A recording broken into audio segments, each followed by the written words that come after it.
I think majority of the customers who have adopted Azure Stack HCI, which used to be called S2D, came from the areas of server consolidation, DDI, those who are migrating off the really old SQL Server like 208 and 28R2 to the latest SQL 2019, right, which needed a lot of IOPS, right, especially for the areas of OLTP or ETL or even for business intelligence and so forth.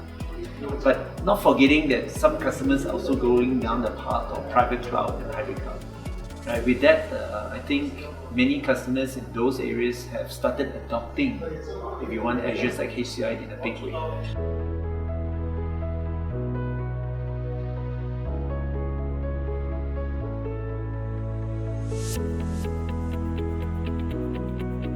Whenever Intel released some of their latest and greatest technology like Intel Optane, NVMe and the system memory, Microsoft was able to tap on those technologies to allow it to outperform, right, its closest rivals, right, to the point where in a 12-node configuration we are able to achieve 13.79 million IOPS.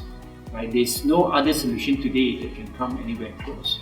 So we also believe that Azure Stack HCI is probably one of the most affordable HCI solutions in the marketplace today.